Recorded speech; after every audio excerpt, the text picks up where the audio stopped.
We've raised two sets of children.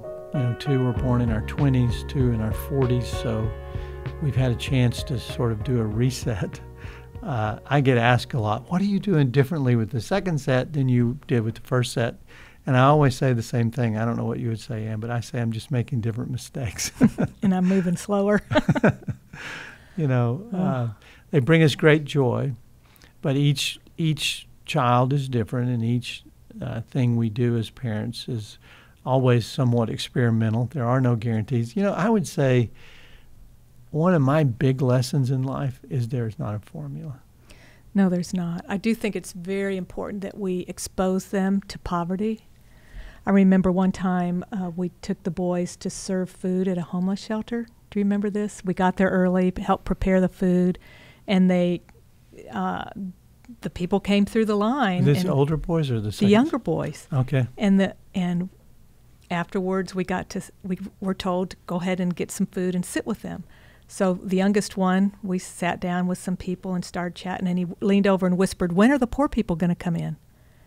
And he missed it completely. They'd already come through, and we were sitting there talking with them. I don't remember that. Oh, it was precious. But I think we need to be intentional about giving, whether that's having them go through their toys and pick out things that they can share, their clothes, in addition to money. Yeah, big givers. Yes. We took the children on lots of trips with us. We paid for that, and that's a great education. It's a great way to learn about the world. They should be good in geography, for one thing, just knowing where places are, but also expose them to other cultures and other ways of living. When I talk to our younger boys about their favorite memories, most of them will say that 3 weeks we spent living in a one-room apartment, I guess two-room apartment. 2 bedrooms, yeah. Two-bedroom apartment. 1 bath. In Malawi. Mm-hmm. We were just piled in on top of each other and living very, very simply for 3 weeks. And it looked like it would have been a sacrifice to them, no big entertainment, nothing, to keep them busy. They loved the simplicity of it and the community of it. And it taught them that they can be content with far less than they have now. Oh, it was a wonderful experience. They had a limited food, and I don't think they ate out the entire time we were staying in Malawi. And they never felt like they got enough at the meals that were served, because it was pretty lean times right then. I think we had quite a few meals with no meat. Yeah, but it was wonderful. They had such a good time. Yeah. What else would you do differently, Ann, if someone asked you, we've raised 4 boys, they're grown now. What is it that we would do that would help them the most?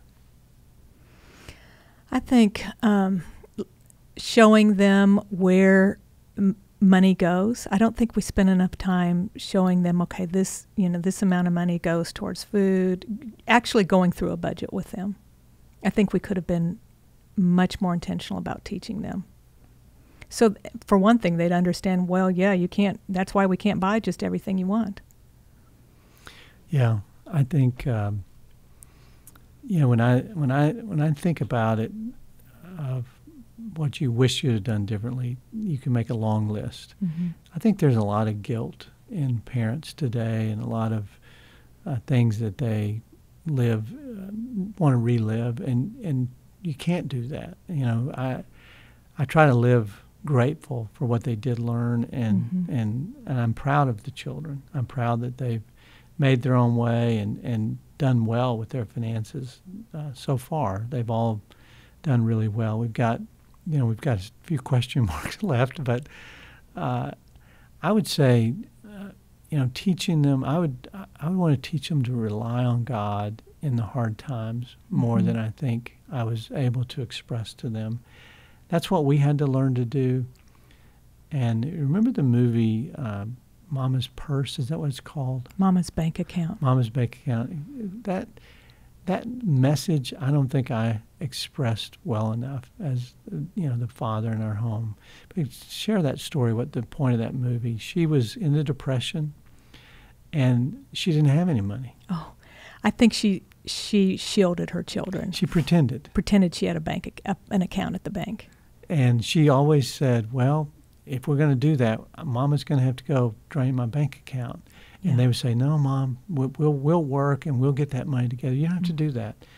And they would pull it off and it would come through. And at the end, they found out that their mother never had that bank account. Right. But the point there is we have a God to rely on that supplies our needs, even when we don't have it, even when we might have felt desperate and alone and hurting ourselves. God was so faithful. And I don't think I expressed to the children deeply enough the joy and benefit of trusting God through the hard times. Right.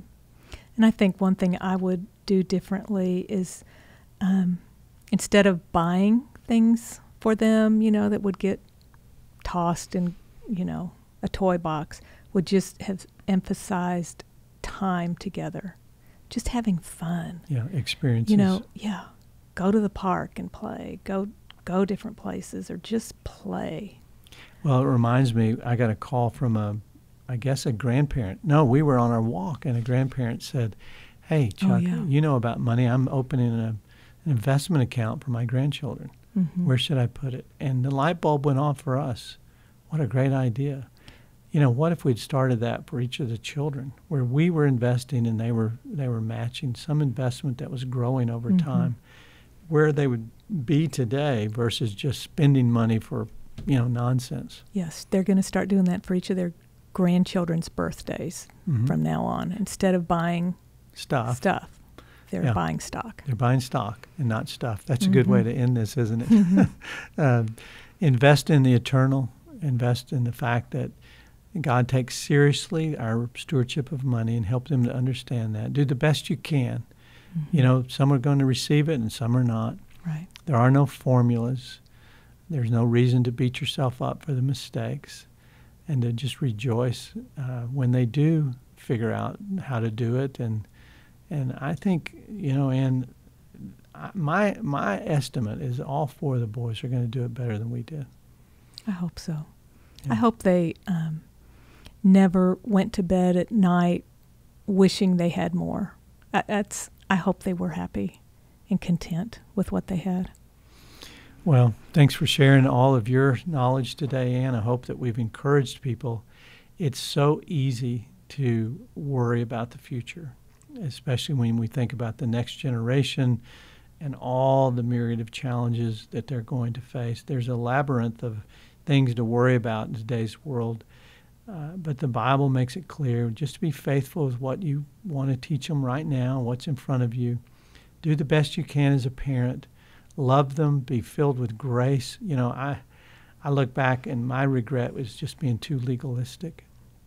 And just show them grace and love, mercy, and just teach them the principles. And the Bible promises that one day they'll fall back and rely on those things that have been poured into their little hearts and minds. Right.